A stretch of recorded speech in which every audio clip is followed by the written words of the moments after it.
Good evening and welcome back, Poetry Lovers. My name is ZM Wise here, and here I am with another home recording just for you. Tonight we will be interviewing Mr. Scott Thomas Outlar. Scott Thomas Outlar hosts the site 17numa.com, where links to his published poetry, fiction, essays, interviews, reviews, live events, and books can be found. His work has been nominated for the Pushcart Prize and Best of the Net. Scott was a recipient of the 2017 Setu Magazine Award for Excellence in the Field of Literature. His words have been translated into French, Italian, Dutch, Persian, Serbian, Albanian, and Afrikaans. He has been a weekly contributor at Dissident Voice for the past 4 years. Scott's books include Songs of a Dissident, published by Transcendent Zero Press in 2015, Chaos Songs, published by Weasel Press in 2016, Happy Hour Hallelujah, published by CTU Publishing in 2016, Poison in Paradise, published by Alien Buddha Press in 2017, and Abstract Visions of Light, published by Alien Buddha Press 2018. Scott, welcome to the show. How are you feeling tonight? Doing very well this evening, Ian. Thanks for having me. Definitely. So, before we jump into the specifics of Abstract Visions of Light, can you please tell us about your current projects in general, as of now? Sure. Just coming down to the final week of the year 2018 here as we're talking, so I've been getting a manuscript prepared for my release next year, coming out through Cyberwit, publisher out of India, who had contacted me a while back while I was working on Abstract Visions of Light and wanted to get that one put out first. And so now that that's behind me, been working with them, and it's called Of Sand and Sugar. It's a project that's really just come about in the last couple of months, and so I've been putting a lot of my energy and concentration on that here at the end of the year, and been a good collaborative process also with the cover.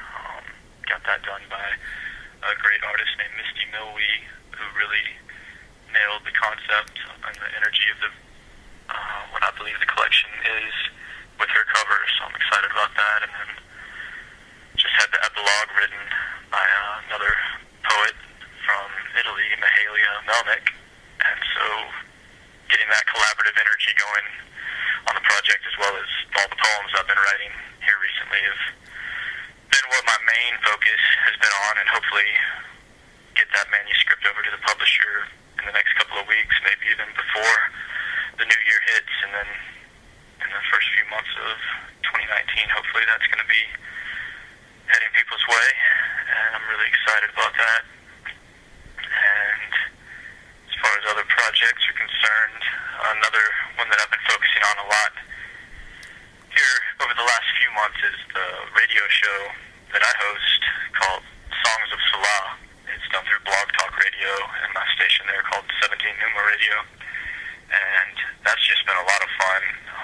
I had, of course, you and Dustin Pickering from Transcendent Zero Press on there this past week, and had a great conversation, so thankful that you're returning that favor here tonight. But what those shows have been doing is just bringing out a different side of life, really getting into the conversations with other artists and writers and musicians. I've had a lot of great guests on so far, and really taking a different approach to life when I'm getting into other people's heads instead of being in my head all the time and worrying about my own work. It's been a great process of learning about other people's inspirations and just their path through the artistic world and life in general, and so I've been having a blast with that.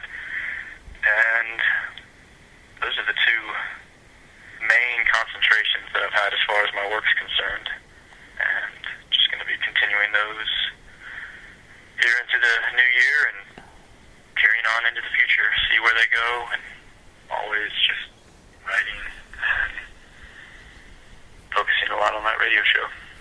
Definitely. Well, I definitely have high hopes for your work, that's for sure, and I consider it a great honor to be interviewing you tonight. So, I mean, I wouldn't just return the favor for nothing. I've been looking forward to having you here for a while now.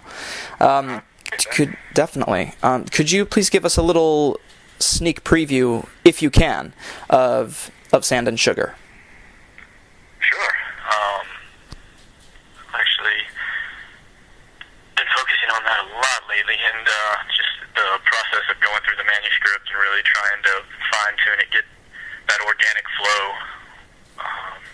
where all the pieces are kind of fitting together and hopefully creating a narrative throughout.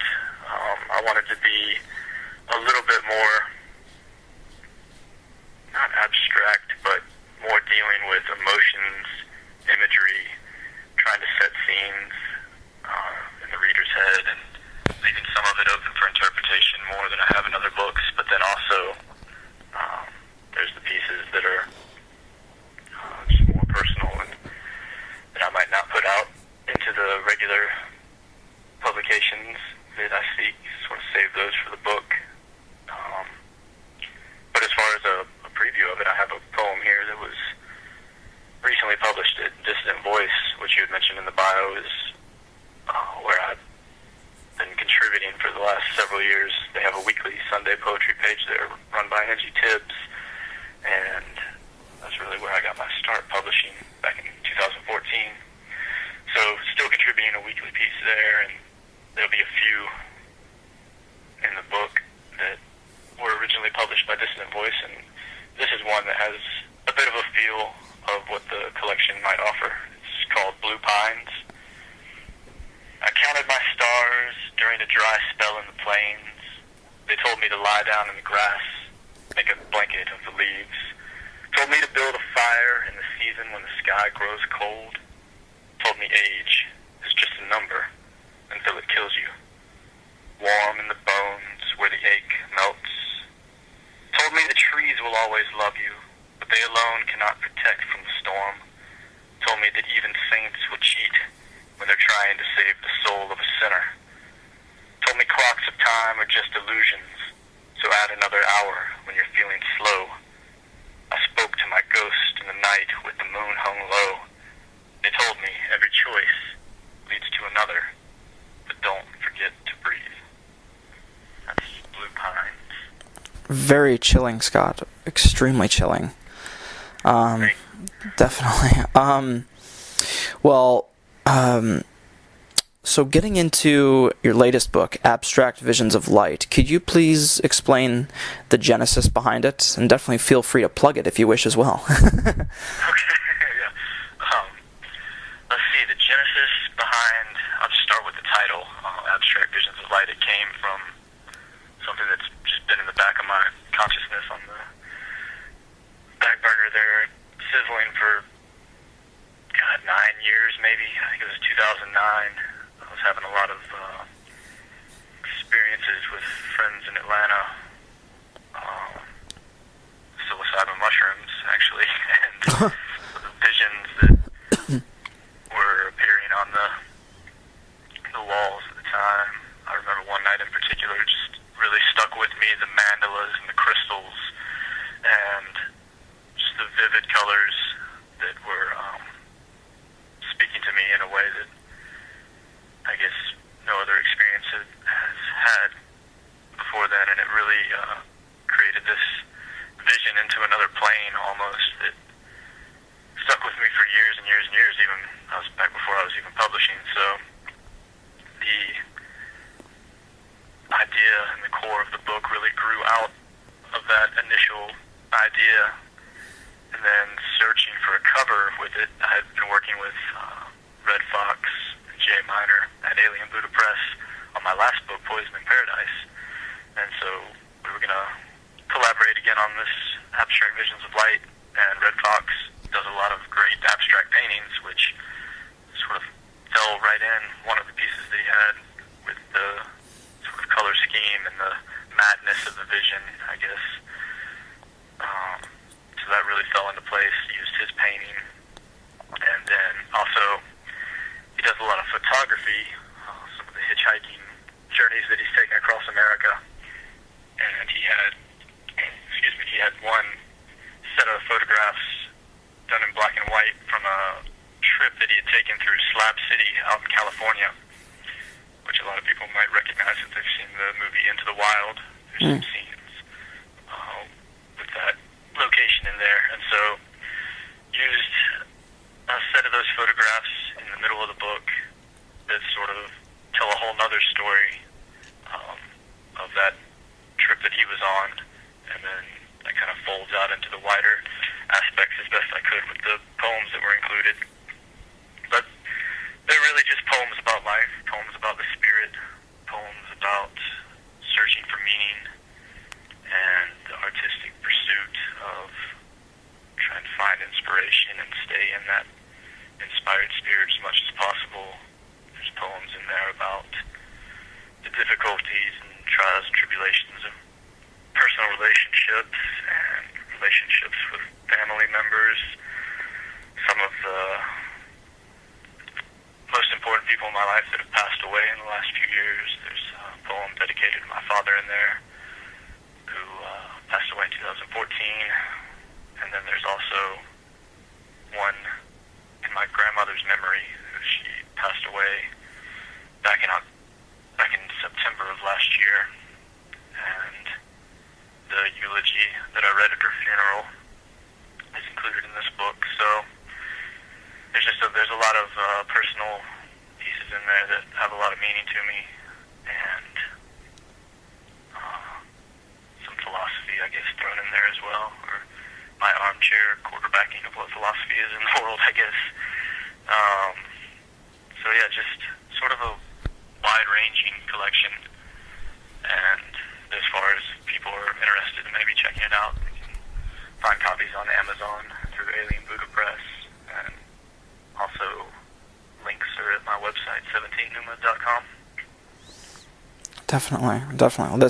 I'm definitely looking forward to reading this specific volume. And again, my sincerest condolences to you, sir. Thank you. Of course. I appreciate that.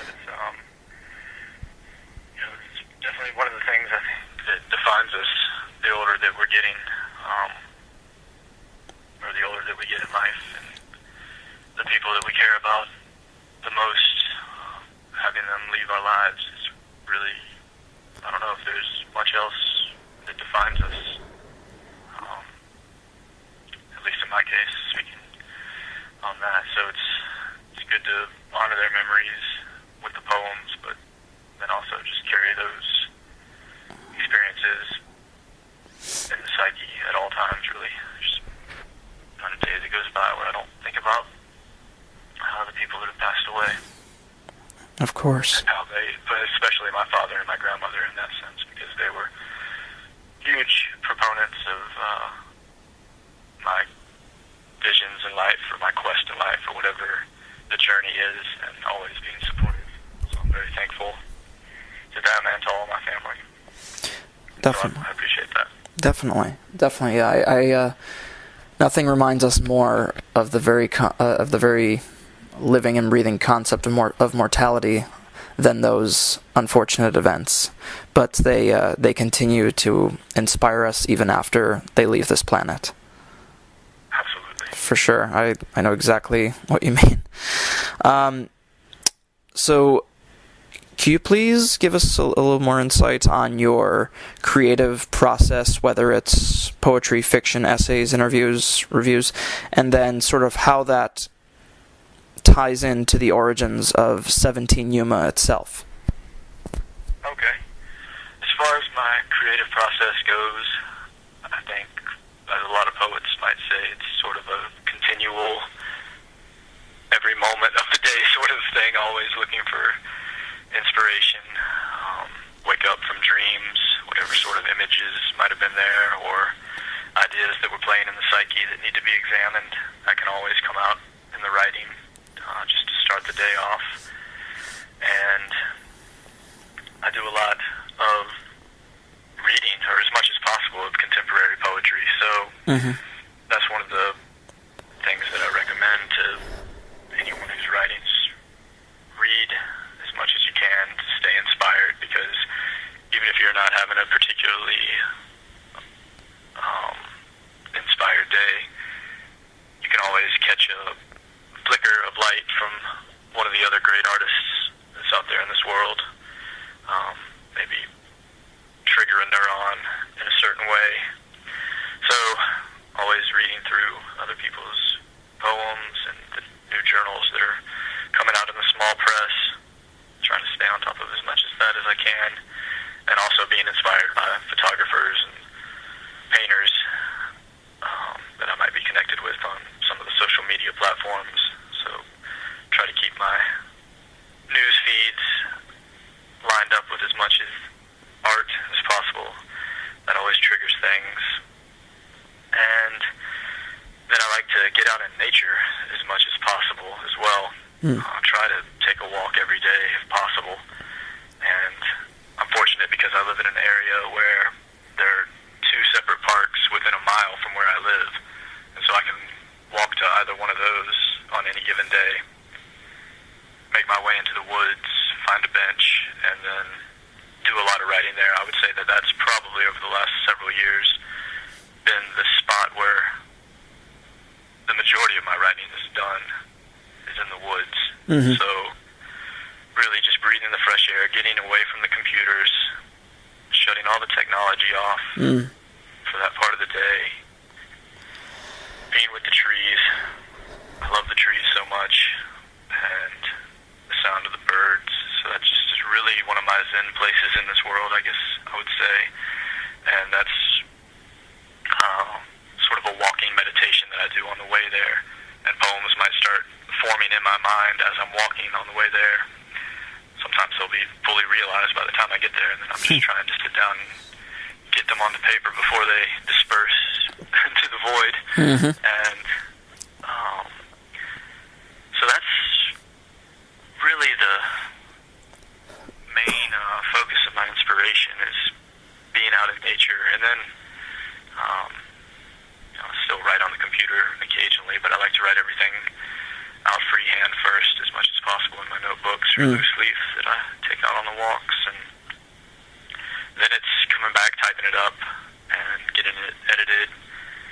And if I happen to be working on a manuscript like I am at the moment, then seeing what might fall in place or what might be put on hold for another project down the line.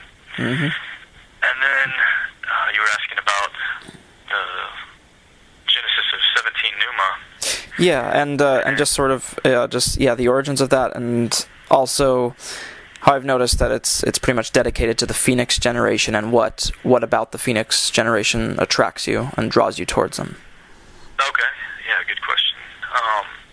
So 17 Numa itself, just a quick word on that.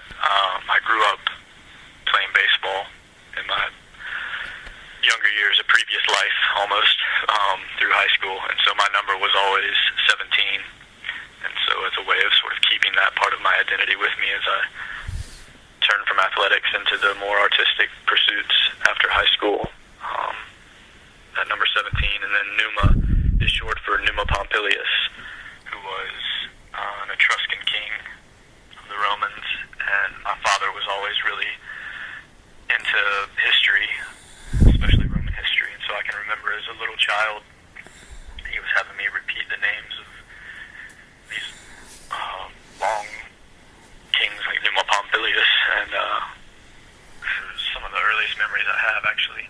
And so Numa became sort of this alter ego for me that I would use later in life when I started writing, and it was almost connected with Nietzsche's Thus Spoke Zarathustra in a way as well, because he uses that character, Zarathustra, to go on these journeys through life and also delve into the psyche as he's doing that.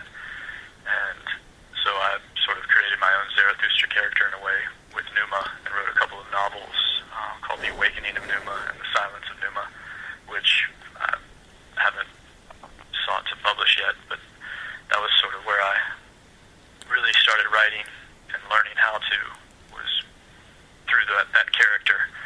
And so when I started to design my website, I just put the 17 and the Numa together, and that sort of tied a lot of elements in my life together. So it's got a lot of meaning. And then the Phoenix generation and the Renaissance Revolution, these are just sort of those wild, poetic ideas that I think a lot of us have that, for a vision of a better world, and the awakening of consciousness, and the artists in the world who were doing that at this time, trying to bring forth that Renaissance, and just being sort of multifaceted in their approach to life, a more holistic level of the artistic pursuits, but also the individual search for meaning within themselves, and sort of trying to strive for those highest levels of emotional and physical and spiritual and mental health all sort of combined. What the Renaissance idea sort of points toward for me, and then the revolutionary ideas probably comes more out of thoughts about politics and just the chaos of the world, and trying to push that toward a more utopian ideal, which, as I get older and older, I realize utopia is not necessarily a possibility, but always striving toward a more peaceful state, and that ideal is still a pursuit that can be striven toward, even though it's not necessarily an end point in itself, I realize now. And then the Phoenix generation aspect of it came out of the idea of Hunter S. Thompson, who was always one of my favorite writers, or still is, and back when he passed away in 2004,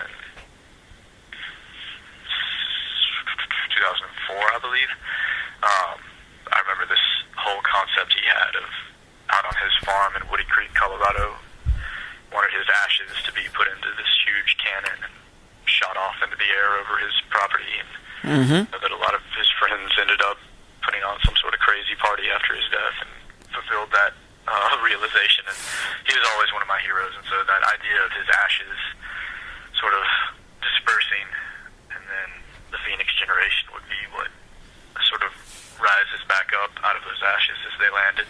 So that was born back 12 or 13 years ago upon his passing. It's just something that always stuck with me.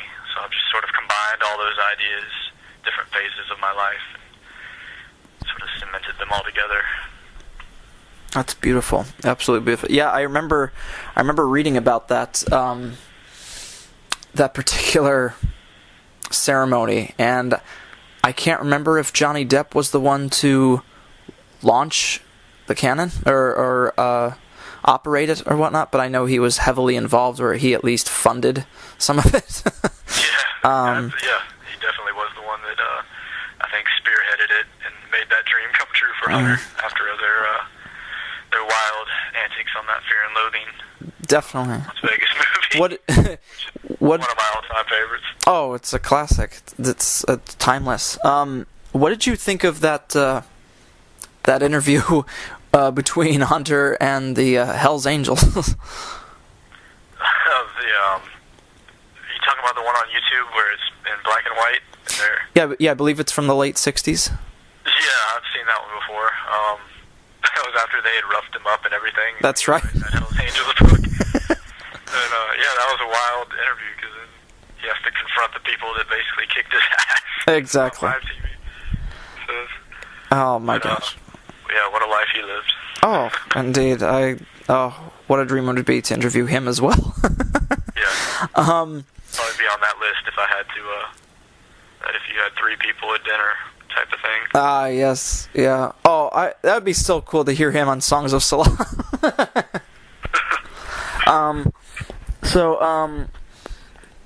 You had mentioned previously the launch of an upcoming journal. Do you want to tell us about that? Yeah, that's actually another project that has sort of been percolating in the back of my mind for a while now.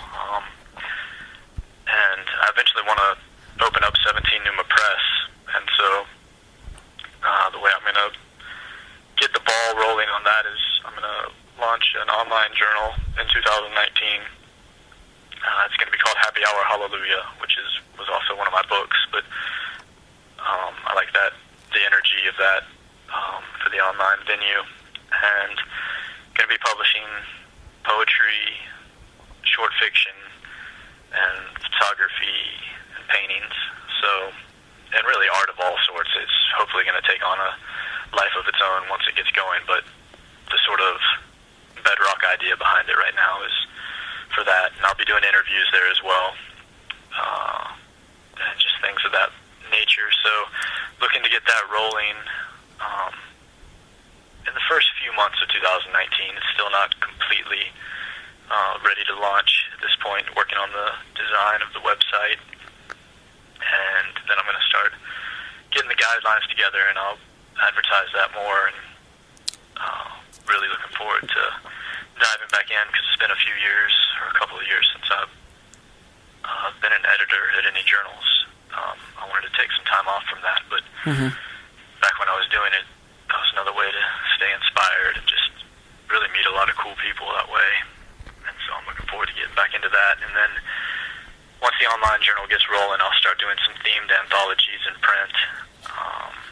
Hopefully maybe the middle to late parts of 2019, and then eventually I'm going to start publishing other people's chapbooks and full-length collections as well. Ooh. So it's going to be sort of the long-term goal of the press, and it's all going to be this first baby step with Happy Hour Hallelujah. Definitely. Well, I would please keep me posted. I would love to be involved.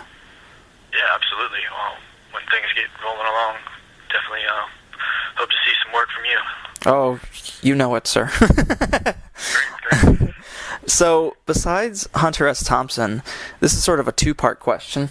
Can you please tell us your major influences as far as literature and the arts in general are concerned, and then part two of the question is whether it was from peers, colleagues, professors, fellow listeners or readers or fans of yours, who has your work been compared to?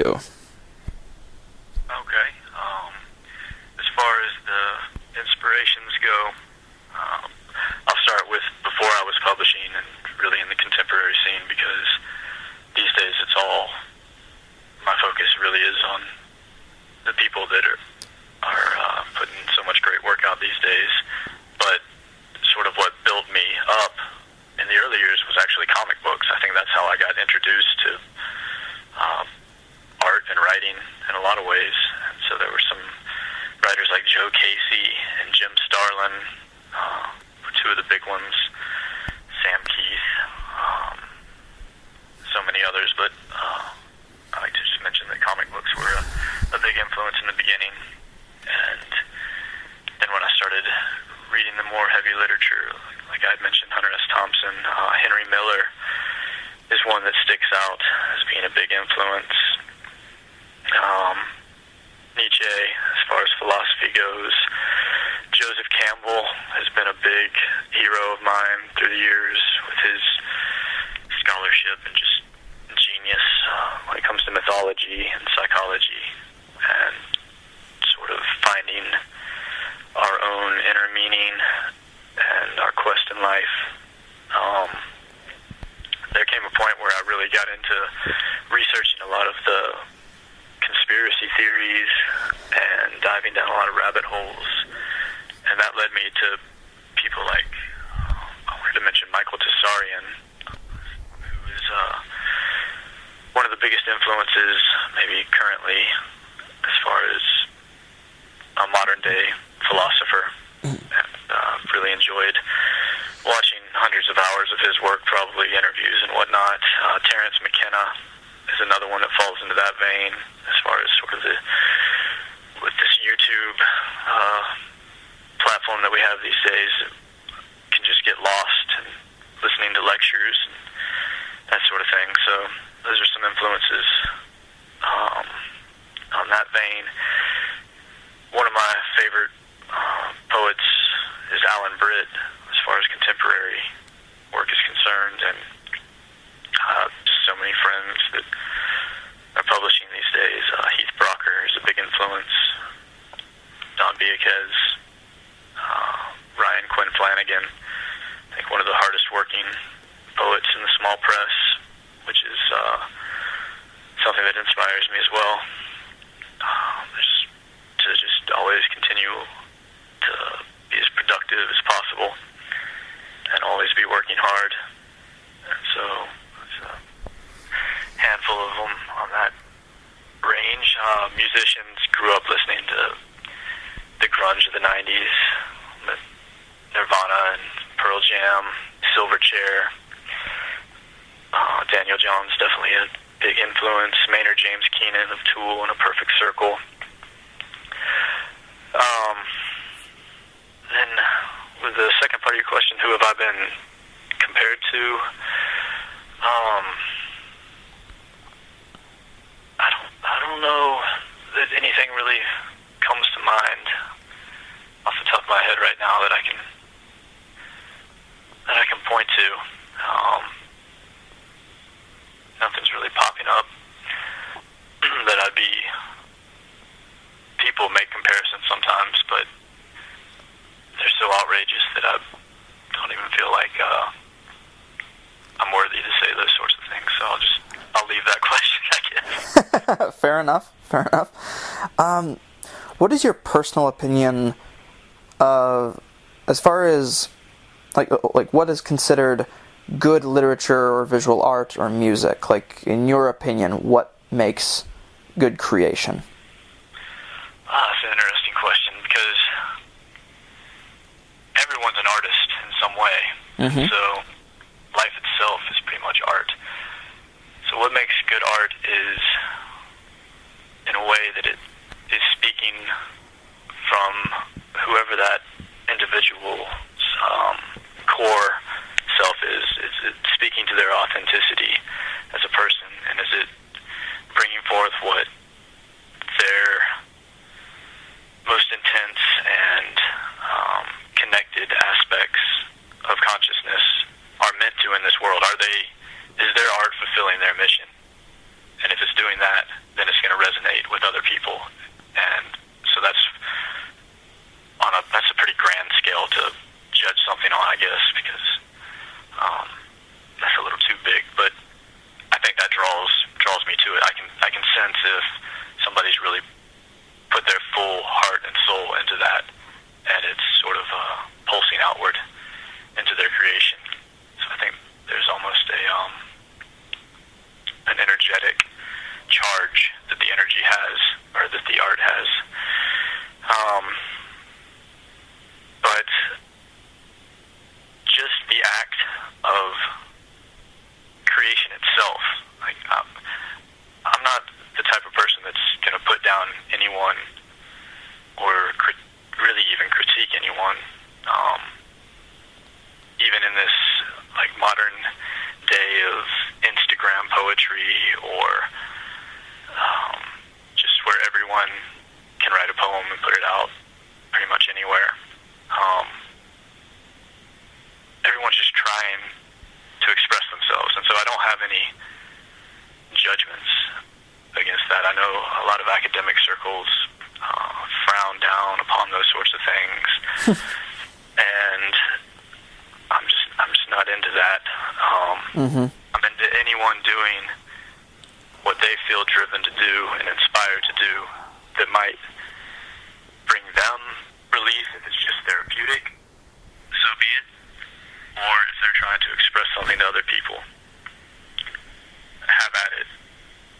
Be yourself, and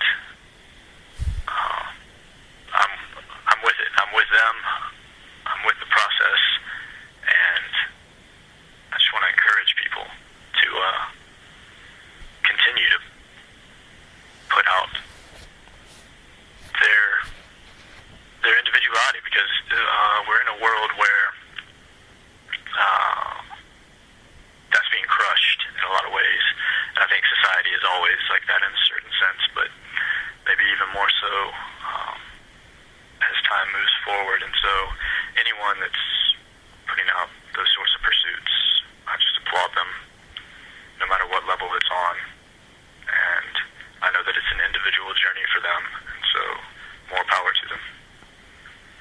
Definitely. Well said. Definitely well said. Yeah, it's funny you mentioned that. I don't really listen to critics so much anymore. I mean, they have their due credit. I mean, don't misunderstand me, but yeah, especially, I mean, I think everybody should have their own definition of what attracts them in the arts. So, I mean, as you said, life is art. Everyone expresses it in a different way, and the thing is, the statement, this person's work is more suitable than the other, or this is better than, they're all opinion words. There's no basis in fact. If people think someone's work in any way, shape, or form is terrible at all, that's all opinion. I mean, what you may find terrible, I may find to be absolutely charming. So you make an excellent point there. What poem or song describes your life right now, and why? Wow. What song describes my life right now? You know, one of the albums I've been listening to a lot recently is Wish You Were Here by Pink Floyd. Yes. So I guess Welcome to the Machine, maybe. One that's been resonating with me a lot over this last month. It goes back to thinking about my father again, because he introduced me to that album, and I remember discussing lyrics with him when I was a young teenager, and that was really the first introduction to sort of in-depth lyrics or sort of meaningful art that I can remember back at that time as far as music was concerned. And so I've been listening to that on my walks here recently, and just thinking about his memory a lot during the holiday season. And so I think that energy has been with me a little bit lately. In this book I've been working on too, it might show up a little bit in there. But yeah, so Welcome to the Machine, definitely one that maybe defines me now and has for a long time. Sort of the dreaming aspect of life and wanting to attain the most as possible and sort of clutching for those stars. Definitely. It's a very iconic piece as well. It's very haunting.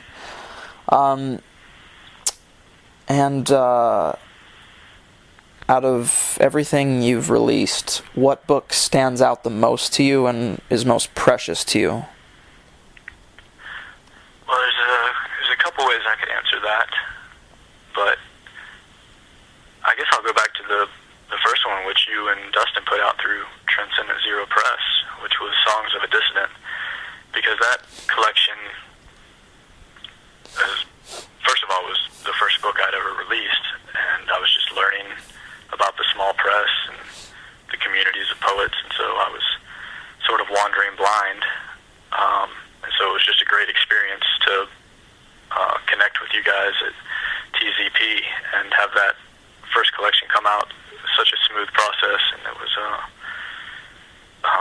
a good working relationship in that way. So that really gave me a good mentality about what the small press is, and I think the collection itself was speaking on a lot of themes that were more fiery and political, and sort of me wagging my finger at the world and maybe screaming from a more guttural sort of anguish to place than I am at this point in my life. But it was necessary to get those poems out there because they were based on energy from years and years and years past, and I mean even decades past. And so it was with that coming out and being able to express those things finally and get all that fire and rage out of my system, I think that was not just on a professional level of having the book out, but on a personal level of being able to release it in that way and have that voiced was good for me psychologically as well, because it allowed me to put an endpoint to years, exorcise those demons, and then get onto what is hopefully a more peaceful and sort of solution-oriented path that I'm on now, instead of just blaming all the systems that are wrong and shaking my fist at the world. Really taking a more introspective view of how that affects my own psychology and what it means I need to heal in myself so that I can actually be part of a solution in the world and not just casting blame. So that book really served a lot of purposes in my life, and I would say it will definitely always be remembered by me for those reasons. Once again, very, very well spoken. I definitely appreciate that statement and can most definitely relate to that. So to close out this interview, I would like for you to read to the audience out there 2 poems. Okay. I'm going to read a couple from Abstract Visions of Light. This first one originally appeared at Dissonant Voice. It's called A Matter of Record/Opinion. Tell me something meaningful and make sure I believe it before you double down my debts. Then dance in your pride and vanity. Then dance in your ignorance and vanity. Then dance in your shaken identity. Then dance, then dance, then dance in vanity. Pat yourself on the back, pat me on the back, pat myself on the back, pat you on the back, pat us on the back, pat we on the back, pat them on the back. I take it all back, I take it all. Thin air, thin air, thin air. There are ghosts in the system, ghosts in the visions, ghost in the world, ghost in your pores, ghost pouring out, smoke in your eyes, smoke in your hair, smoke on your tongue, fire in your lungs, fire in your heart, fire, fire, fire, always burns, thin ice, thin ice, thin ice. All your sins have been collected from a life you didn't live, so pray to the gods of big data and confess that your days have been numbered, drifting through the endless stream, scrolling through the timelines of life, searching for the source to find connection. Tell me something meaningful in every single moment and make sure I buy, but never sell out, down, down, and out. Never doubt, never doubt, never doubt that there is destiny and there is dust in the thin air, thin air, thin air. Wow. Wow. Such flow. That poem was the living embodiment of a pinball. I would say it never stops moving. It dances around these different directions. It was like a fiery bachata dance that just never stops. Wow, I appreciate that. That's an awesome description. Definitely. Thank you. I think it was born a lot out of the idea of social media, maybe the scrolling through the timelines of life and that sort of thing. That's right, since people pretty much document every moment of their lives now. I've been known to fall victim to it myself a time or two. Same here. There's no escaping it at this point. Nope. I guess I'll do one more. This is actually the closing piece from Abstract Visions of Light. It was written earlier this year, and it's kind of it's been a wild year, a lot of extreme highs and some valleys, to say the least, as well. I think earlier in the year I was sort of going through a midlife or existential crisis, perhaps, and this is one that was born out of that as a way of reclaiming meaning and myself. It's called Trembling Toward the Sun. How much distance and difference is there between a mountain and a molehill? And how far are you determined to climb to ensure your problems amount to blessings in the end? How tenacious is your will to peace? How deep is your reservoir of faith? When you weep with me, do so not out of sorrow, but exaltation, and know that even in our suffering, there shines a light of salvation. How many skeletons are there living in your closet that rattle bones when you can't sleep at night? And how tired are the dragons that guard the secrets hiding in the shadows that haunt your soul? How dedicated to your tongue is the truth? How strong is your resolve and fire? When you dance with me, do so not in half steps, but full measure, and know that every movement guides us closer to the stars. How many millstones hang around your neck as you drag your cross from earth to sea to sky? And how many psalms do you recite in darkness as a prayer for healing to arrive with dawn? How inspired is your passion? How embedded is your urge to ascend? When you sing with me, do so not in low key but high spirits, and know that this language of lyrics is born of revival. That's trembling toward the sun. Whew! What a way to close a tome. Goodness. My goodness.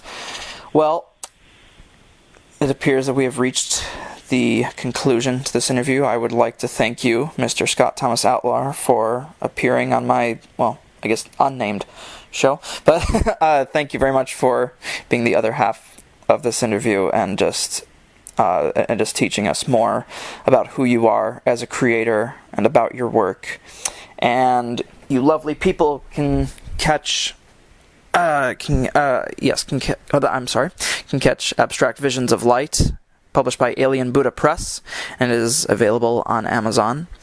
And be sure to listen to some more of Songs of Salah with various other creators on 17 Numa. And thank you once again. Do you have any final words?